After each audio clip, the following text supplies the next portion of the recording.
So hello and welcome guys, स्वागत है आप सबका एक बार फिर से आपके अपने यूट्यूब चैनल में। मैं अभिषेक जन आप सभी लोगों का वेलकम करता हूँ। Guys, workshop calculation and science की हमारी क्लास सेकेंडरी इलेक्ट्रिशियन की क्लास चल रही है और अभी तक हम लोगों ने 5 चैप्टर कंप्लीट कर दिए हैं। सो आई होप आप सभी लोगों ने वो 5 चैप्टर देख लिए होंगे और अगर नहीं देखे तो आपको डिस्क्रिप्शन में लिंक दे दूँगा, वहाँ से आप सीधे उस प्लेलिस्ट पर जाके चेक कर सकते हैं। 5 चैप्टर कंप्लीट हो चुके हैं और आप लोग अपनी तैयारी रखिए। आपकी एग्जाम की डेट जारी हो चुकी है, तो जितना अच्छा आपकी तैयारी रहेगी उतनी हमारे पास होने के चांसेस हो जाएंगे। और अगर आपको किसी भी तरह की कोई तकलीफ होती है पढ़ने में या आपको कोई चीज़ समझ नहीं आती है तो आप मुझे कमेंट करके बता सकते हैं, या फिर आप मुझे इंस्टाग्राम पे भी कमेंट कर सकते हैं। इंस्टाग्राम चैनल का जो इंस्टाग्राम पे मेरी आईडी है उसका लिंक भी मैं आपको डिस्क्रिप्शन में प्रोवाइड करवा दूँगा। चलिए आज की वीडियो स्टार्ट करते हैं। मटेरियल नाम का चैप्टर हमें पढ़ना है कि जो हमारे डेली बेसिस पे हम लोग कौन कौन से इंसुलेटिंग मटेरियल हैं जो कि हम लोग यूज़ करते हैं। अब चाहे वो कंडक्टर हो, नॉन कंडक्टर हो या इंसुलेटिंग हो, ठीक है। 3 तरह के मटेरियल हम लोग पढ़ेंगे, कंडक्टिंग, नॉन कंडक्टिंग और इंसुलेटिंग। चलिए एक एक करके पढ़ना स्टार्ट करते हैं। अब हमारा है मटेरियल नाम का चैप्टर नंबर 6 पीडीएफ। आप सभी लोग ध्यान रखें, अगर पीडीएफ आपको चाहिए तो बार बार मुझे कमेंट ना करें, आप लोग टेलीग्राम चैनल पे जाके पीडीएफ ले सकते हैं, डाउनलोड कर सकते हैं सभी लोग। चलिए तो इंट्रोडक्शन देखें। इंजीनियरिंग और टेक्निकल कार्य में अलग अलग प्रकार के एरिया में अलग अलग हमें मटेरियल की आवश्यकता पड़ती है।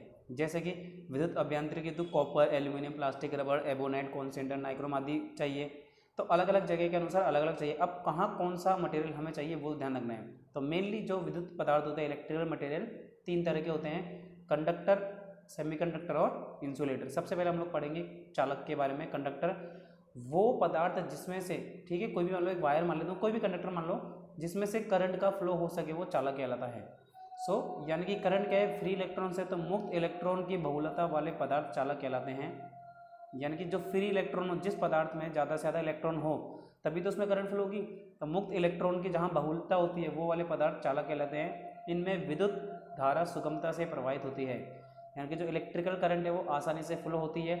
इनके परमाणु की अंतिम कक्षा में 1, 2 या 3 संयोजी इलेक्ट्रॉन होते हैं। अधिकांश धातुएं चालक होती हैं, यानी कि देखिए इनके जो परमाणु हैं, हर एक परमाणु को कक्षा होती है, तो इनकी अंतिम कक्षा में 1, 2 या 3 संयोजी इलेक्ट्रॉन होते हैं, यानी कि वैलेंस इलेक्ट्रॉन होते हैं। अधिकांश धातुएं, इसमें देखिए ज़्यादातर जो धातु होती है कंडक्टर में चालक होती है, यानी कि जिनमें करंट का फ्लो हो सके, जैसे कि चांदी, तांबा, सोना, एल्युमिनियम इत्यादि। तो ये तो हो गए आपके कंडक्टिंग मटेरियल। अब एक अच्छे कंडक्टर में कौन से गुण होने चाहिए, ये ज़्यादातर आपके एग्जाम में पूछा जाता है, प्रॉपर्टी ऑफ गुड कंडक्टर। तो देखिए सबसे पहली बात तो भाई कोई भी पदार्थ तो सस्ता होना चाहिए। तो सबसे बड़ी चीज़ है चालक सस्ता होना चाहिए, जिससे उसका अधिक से अधिक उपयोग करें। अब देखिए आपने अभी भी पढ़ा सोना और चांदी, वो दोनों भी कंडक्टिंग मटेरियल हैं, लेकिन क्या हम लोग अपने घरों में तांबे के तार लगाते हैं सोने चांदी के? नहीं, हम लोग तांबे के तार, क्यों? क्योंकि चांदी बहुत महंगी है, सोना बहुत महंगा है, इसीलिए चालक सस्ता होना चाहिए। आजकल तो तांबा भी गाइस 300 साढ़े 300 रुपये किलो है, जबकि एल्युमिनियम 100-150 रुपये किलो है। तो इसीलिए चालक ऐसा होना चाहिए सस्ता, ताकि हम ज़्यादा से ज़्यादा उसका उपयोग कर सकें। चलिए अगला है चालक सरलता से उपलब्ध होना चाहिए, जिससे कि सामान्य वैद्युतिक कार्य के लिए इसका उपयोग किया जा सके। यानी कि हमें ऐसा नहीं कि भाई कहीं बाहर से एक्सपोर्ट इंपोर्ट करना पड़े, आसानी से उपलब्ध होना चाहिए चालक। चालक तन्य, यानी कि उसे खींचने करने पर महीन तार बनाया जा सके और वो टूटे ना। कि आर्मेचर की वाइंडिंग वगैरह करते हैं तो तांबे के पतले पतले तार चाहिए, तो यानी कि तांबा सस्ता, अपना चालक सस्ता होना चाहिए, आसानी से उपलब्ध होना चाहिए और डक्टाइल होना चाहिए, ताकि उसे आसानी से तोड़ा मरोड़ा जा सके। अगला देखिए, चालक टफ होने चाहिए, अर्थात मजबूत होने चाहिए, जिससे कि उससे बने तार ओवरहेड लाइन में प्रयोग किया जा सके। यानी कि ऐसा भी नहीं है कि भाई तन्य है तो मजबूत ना हो, मजबूती बराबर होनी चाहिए, जिससे कि ओवरहेड लाइन में प्रयोग किया जा सके और खींचने पर वे सरलता से टूटे नहीं। चालक आधारवर्धी, यानी कि मेलेबल होने चाहिए, जिससे कि आवश्यकता अनुसार उसकी चादरें एवं पत्तियां बनाई जा सके। अगला है चालक पर टीन, लेड तथा सोल्डर का टांका लगाया जा सके, जिससे कि उसके तारों के जोड़ को मजबूती और स्थायित्व प्रदान किया जा सके। साथ ही साथ चालक का विशिष्ट प्रतिरोध, यानी कि क्या, स्पेसिफिक रेजिस्टेंस, ये रो का मान कम होना चाहिए, जिससे कि वोल्टेज में गिरावट हो और विद्युत शक्ति की खपत कम हो। अगला है चालक ऐसा होना चाहिए जिससे कि वातावरण पर प्रभाव कम हो, ठीक है, जैसे कि नमी, धूप, वर्षा, इससे प्रभावित नहीं होना चाहिए, ऐसा चालक होना चाहिए। तो ये जो 8 से 9 पॉइंट बताएगा इसमें से कोई सा भी पॉइंट आपके एग्जाम में डायरेक्ट पूछा जाएगा और बताएगा, बताइए निम्न में से कौन सा इसका गुणधर्म में अच्छे कंडक्टर का या कौन सा नहीं है, ये चीज़ पूछी जाती है। अब देखिए जल्दी जल्दी हम लोग चीज़ें देखेंगे कि क्या है और क्या नहीं है। जैसे मेन कंडक्टर क्या है, सबसे बड़ा कंडक्टर अपना क्या हो गया, चांदी। अब चांदी के बारे में थोड़ा देखते हैं कि चांदी एक सफ़ेद, तन्य और आघातवर्धक एवं कम विशिष्ट प्रतिरोध वाली धातु होती है। यानी कि तन्य, यानी कि इसके पतले तार खींचे जा सकते हैं, व्हाइट कलर होता है, आघातवर्धक और कम विशिष्ट प्रतिरोध बहुत कम होता है, इसीलिए ये तो ये सबसे ज़्यादा अच्छा मटेरियल है। मूल्यवान होने के कारण इसका उपयोग रिले, कॉन्टेक्टर, स्टार्टर आदि के कॉन्टैक्ट पॉइंट बनाने के लिए, वहाँ पे भी सिर्फ कॉन्टैक्ट पॉइंट बनाए जाते हैं चांदी के और कुछ भी नहीं किया जाता है। अगला है तांबा यानी कि कॉपर। तो ये मटमैली लाल रंग की होती है। तन्य यानी कि डक्टाइल यानी कि इसके तार खींचे जा सकते हैं, अदात्वर्ध एवं कम विशिष्ट प्रतिरोध वाली धातु है। यह चांदी की अपेक्षा सस्ती है, इसीलिए तो इसका ज़्यादा उपयोग होता है और वातावरण के परिवर्तनों को सह सकती है। इसका उपयोग तार, केबल, अर्थिंग, इलेक्ट्रोड, बसबार के निर्माण एवं वैद्युतीय सहायक सामग्री तथा उपकरणों में किया जाता है। तो कॉपर का आप लोग समझ गए और चांदी का हो गया। चलिए आगे देखते हैं। सोना। सोना भी गाइस उपयोग किया जाता है, मगर ये पीले रंग की तन्य अदात्वर्ध एवं अधिक मूल्यवान धातु है। सबसे बड़ी चीज़ क्या है, कीमत बहुत ज़्यादा है, इसीलिए इसका उपयोग वैद्युतिक कार्यों में नगण्य हो गया है, बहुत कम करते हैं या फिर करते ही नहीं है। अब बात आती है एल्युमिनियम की। तो एल्युमिनियम भी सफ़ेद तन्य अदात्वर्ध, हल्की, जंगरोधी एवं कम विशिष्ट प्रतिरोधी होती है। अच्छा, इसमें जंग भी लग सकती है, कम इसका विशिष्ट प्रतिरोध कम होता है, ये भी बहुत अच्छी बात है। और सबसे बड़ी बात ये, भारत में बहुत ऐसे उपलब्ध होने के कारण तांबे के स्थान पर हम लोग एल्युमिनियम का प्रयोग करते हैं, परंतु ये तांबे के जितना क्या है, मजबूत नहीं होता। ठीक है, इसीलिए वैद्युतिक कार्यों के लिए तो तांबा ही प्रयोग किया जाता है, बाकी अन्य कार्यों के लिए एल्युमिनियम का प्रयोग किया जाता है। यानी कि एल्युमिनियम क्या जल्दी टूट जाती है, मजबूती इतनी नहीं है कॉपर की तुलना में। टंगस्टन, ये सारे धातु हैं, ध्यान रखना, ये सारे कंडक्टर हैं यानी कि चालक। टंगस्टन ये गहरे स्लेटी रंग वाली उच्च गलनांक वाली तन्य एवं कठोर धातु है। यानी कि देखिए सबसे बड़ी बात, ये कठोर होती है, स्लेटी रंग की है और हाई मेल्टिंग पॉइंट यानी कि तुरंत पिघलता नहीं है। इसका उपयोग विद्युत बल्ब एवं फ्लोरोसेंट ट्यूब के फिलामेंट बनाने के लिए किया जाता है। चलिए अगला देखते हैं जिंक। तो जिंक की अगर हम बात करें, ये नीले स्लेटी रंग वाली नरम एवं जंगरोधी धातु है। कैसे होती है, नीले रंग की, स्लेटी रंग की, जंगरोधी यानी कि इसमें जंग नहीं लगती है। इसका उपयोग होने के तारों, चादरों, पाइपों पर जंगरोधी परत चढ़ाने अर्थात उन्हें गैल्वेनाइज्ड करने के लिए किया जाता है। तो आपने देखा होगा कई बार लोहे के ऊपर, तारों पे, चादरों पर, पाइपों पर जंगरोधी परत चढ़ाने के लिए हम लोग गैल्वेनाइज्ड का उपयोग करते हैं। तो इसके अतिरिक्त इसका उपयोग शुष्क सेल यानी कि जो बैटरी होती है, ड्राई सेल की खोल, जो खोल बने रहते हैं उसके, उसे बनाने में भी हम लोग जिंक का इस्तेमाल करते हैं। अगला है पीतल। तांबे के बाद पीतल आता है। तो तांबा और जस्ते से, मगर पीतल की ध्यान रखेंगे, ये कॉपर और जिंक से बनी पीले रंग वाली तन्य अदात्वर्ध, जंगरोधी एवं सुदृढ़ धातु है। यानी कि इसमें तांबे और पीतल दोनों के, तांबे और जस्ते दोनों के गुण आ गए। इसका उपयोग वैद्युतिक उपकरणों के संयोजन जैसे कि पेच, खोल आदि बनाने में किया जाता है। मिश्रण के अवयवों की प्रतिशत उपस्थित में भिन्नता के आधार पर कई, अब पीतल भी अलग तरह की कि भाई कितना आपने कॉपर मिलाया है और कितना आपने जिंक मिलाया है यानी कि जस्ता मिलाया है, इन दोनों के आधार पर भाई अगर आपको अलग अलग मटेरियल के हिसाब से मैं अलग अलग चीज़ें मिलाऊंगा अलग अलग अनुपात में, कई बार भाई मानो 50-50 है, कई बार ये 80 है, ये 20 है, या फिर ये 20 है, ये 80 है, तो जिस हिसाब से आपको उपयोग में लेना है उस हिसाब से मैं इसका रेशो बदल सकता हूँ। निकल। अब निकल क्या होती है, ये एक सफ़ेद रंग वाली और जंगरोधी धातु। इसका उपयोग निकल आयरन संचायक सेलों की प्लेट बनाने एवं अन्य धात्विक वस्तुओं पर जंगरोधी पदार्थ चढ़ाने की। आपने कई बार देखा आपके घरों में बर्तन होते हैं उस पर कोटिंग चढ़ी रहती है, तो गाइस वो कोटिंग होती है निकल की, वो निकल की कोटिंग होती है। अब बात करते हैं आयरन। लोहा सब लोगों को बताएं, ये एक सुदृढ़, सस्ती, सुलभ, तन्य एवं अदात्वर्ध धातु। यदि भी इसका विशिष्ट प्रतिरोध तांबे के विशिष्ट प्रतिरोध का 8 गुना होता है, यानी कि क्या कह सकता हूँ मैं, विशिष्ट प्रतिरोध का मान बहुत ज़्यादा होता है, जबकि बाकी समय कम था। परंतु इसके अन्य गुणों के कारण इसका उपयोग टेलीफोन के तारों, अर्थ वायर एवं वैद्युतिक उपकरणों की बॉडी लेमिनेशन आदि बनाने में किया जाता है। टीन क्या है, सफ़ेद रंग की अत्यधिक नरम, बहुत ज़्यादा नरम धातु होती है। इसका उपयोग शीशे के साथ मिश्र धातु के रूप में, सोल्डर वायर देखा है आपने कितना होता है, आप लोग हाथ से तोड़ सकते हो उसे, है ना, एक छोटा बच्चा भी तोड़ सकता है, यानी कि बहुत ज़्यादा नरम होता है। इसका उपयोग शीशे के साथ मिश्र धातु के रूप में फ्यूज वायर, सोल्डर आदि बनाने में किया जाता है। इसके अतिरिक्त इसका उपयोग अन्य धातुओं के तारों पर जंगरोधी एवं वातावरण के प्रभावों से बचाने वाली परत चढ़ाने के लिए भी किया जाता है। तो ये हो गई आपकी टीन मटेरियल।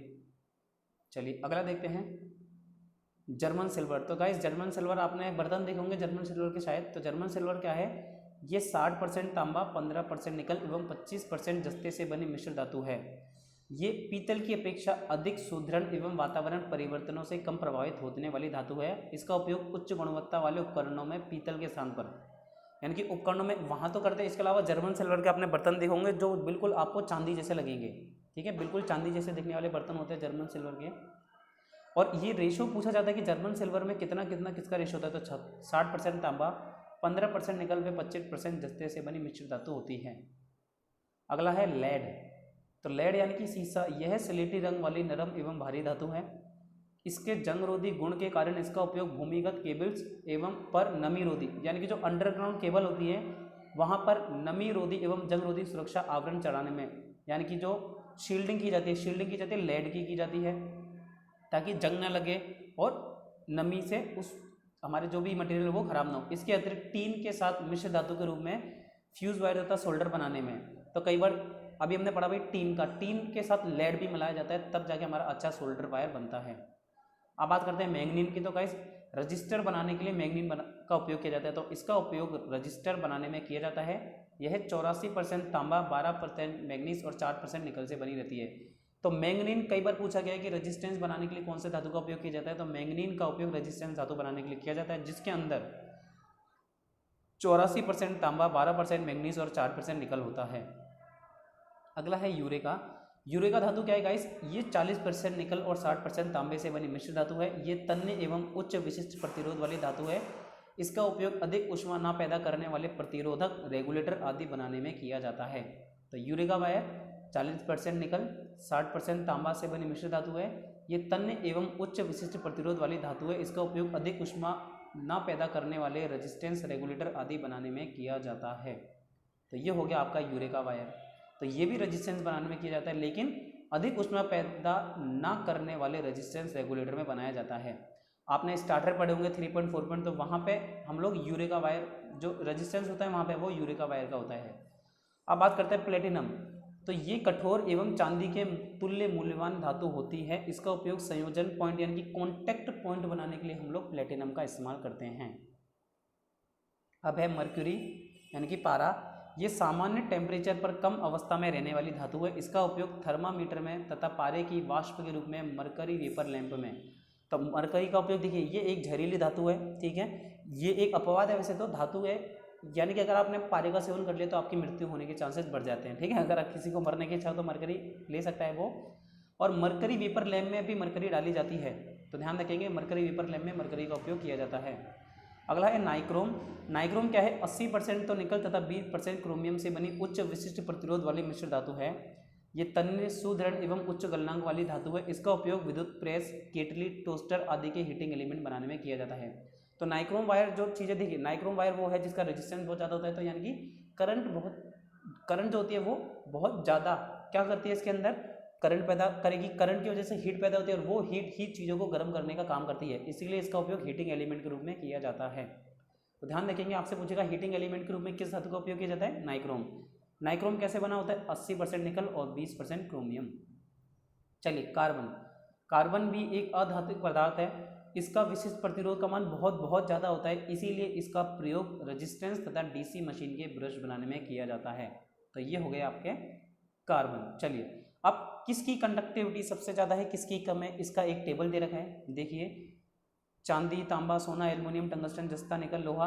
तो ये टेबल आपको किसका टेम्परेचर कितना है, किसका रजिस्टिविटी कितनी है और 20% टेम्परेचर पर किसका कितना तापमान होगा, ये सारा आप लोगों को पढ़ के याद रखना है, क्योंकि कई बार एग्जाम में पूछा गया है। तो ये तो आपको स्वयं याद करना पड़ेगा, ठीक है, स्वयं पढ़ो और आगे बढ़ो, ये चीज़ फॉलो करते हो, ये आपको स्वयं पढ़नी है। और ऐसा नहीं है कि मैं नहीं पढ़ा रहा तो नहीं आएगा, तो स्वयं पढ़ो और आगे बढ़ो। चलिए ये मैं लिख देता हूँ, स्वयं पढ़ो आगे बढ़ो, तो आपको स्वयं पढ़ना है, ध्यान रखेंगे। चलिए अब उपयोग की बात करते हैं। तो कहाँ कहाँ उपयोग होते हैं भाई, जितनी भी इलेक्ट्रिकल पावर में करंट को एक स्थान से दूसरे स्थान तक पहुँचाने के लिए ही कंडक्टर यानी कि चालक का इस्तेमाल किया जाता है। अब चालक आ गए, अब चालक को एक दूसरे से टच ना हो, कॉन्टैक्ट ना बैठे, शॉर्ट सर्किट ना हो, तो इससे बचने के लिए इंसुलेटिंग मटेरियल का इस्तेमाल किया जाता है। तो इंसुलेटर कौन कौन से हैं देखते हैं। चलिए इंसुलेटर, जिन पदार्थों में मुक्त इलेक्ट्रॉन की संख्या नगण्य अथवा नहीं होती वे अचालक कहलाते हैं, यानी कि बिल्कुल मुक्त इलेक्ट्रॉन नहीं होते वो अचालक कहलाएंगे। सामान्य परिस्थितियों में इनमें से विद्युत धारा का प्रवाह नहीं होता, यानी कि ये पदार्थ अधात्विक होते हैं और प्रत्येक पदार्थ की पृथक पृथक वोल्टेज सहन सीमा होती है, जिसे डाई इलेक्ट्रिक स्ट्रेंथ कहते हैं, यानी कि हर एक मटेरियल की अलग अलग सीमा होती है जो वोल्टेज सहन कर सकता है, वो होती है उसकी डाई इलेक्ट्रिक स्ट्रेंथ। यानी कि डाई इलेक्ट्रिक स्ट्रेंथ को किलो वोल्ट प्रति मिलीलीटर में व्यक्त किया जा सकता है, ठीक है। कुछ प्रमुख अचालक पदार्थ हैं जैसे कि अभ्रक, कांच, एस्बेस्टस, बेकेलेट और पीवीसी। तो देखिए सबसे आप डाई इलेक्ट्रिक स्ट्रेंथ समझिए कि प्रत्येक पदार्थ की अलग अलग वोल्टेज सहन करने की सीमा होती है, कि भाई इतने सीमा तक वोल्टेज को सहन कर सकता है।